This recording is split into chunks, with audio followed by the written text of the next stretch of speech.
Di sini terlihat mulai zaman Pak Harto sampai zaman Pak Joko Widodo terakhir September. Ada dua alasan. Yang pertama adalah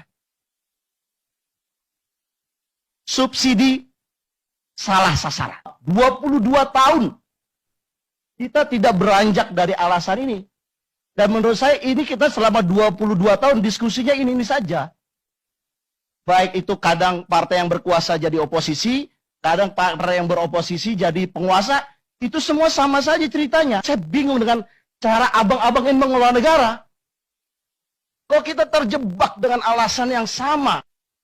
Kok ini yang rakyat jadi pintar, begitu dia masuk jadi policy makers, kok jadi blow on gitu loh bang? Kalau APBN jebol, kenapa kasih bantalan sosial? 24,17 triliun. Sederhana aja berpikir ya. Kalau jebol itu nanti nggak punya duit. Kedua, harga minyak dunia sedang turun. Di sini saya belum jelaskan dari semua pemerintahan ya.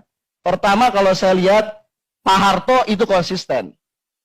Meskipun beliau menaikkan mulai dari 233% di tahun 91 dan terakhir menjelang kejatuhan beliau 98, beliau menaikkannya 71%. Itu logis karena harga minyak dunia naik. Zamannya Pak SBY lebih konsisten lagi. Kalau harga naik, kalau harga turun, dia turunin. Tetapi di masa pemerintahan Pak Jokowi ini saya baca di sini ada anomali satu, ada aneh dua. Logika rakyat tuh diganggu gitu loh. Kan sederhana aja kalau harga turun dong. Itu sudah selama 6 periode sejak Pak Harto itu begitu. Kok sekarang ini ada kacau? Jangan-jangan BBM ini bukan untuk rakyat kenaikannya. Maka saya katakan bisa jadi ini adalah untuk oligarki. Karena ada beberapa yang senang. SPBU swasta sebagaimana dikutip oleh CNBC itu kegirangan karena kenaikan ini.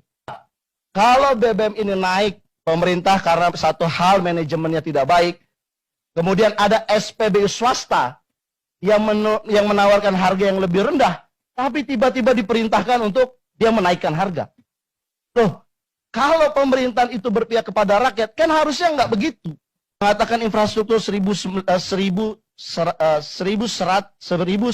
km itu udah ada. Sekarang pertanyaannya, rakyat nggak punya bensin buat ngejalanin kendaraan. Terus buat apa 1.900 km itu? Tol. Katanya APBN jebol. Tapi narasi sebelumnya dikatakan kami surplus. Bingung rakyat.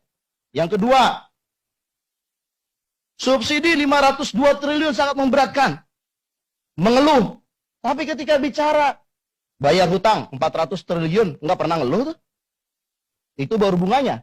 Pokoknya bunga plus pokok 900 triliun. Nggak ngeluh tuh.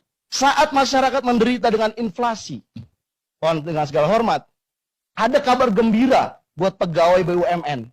Gajinya naik. Coba simpatinya, empatinya ke rakyat gimana? Loh, negara ini kan tidak, pegawai BUMN itu berapa sih bang?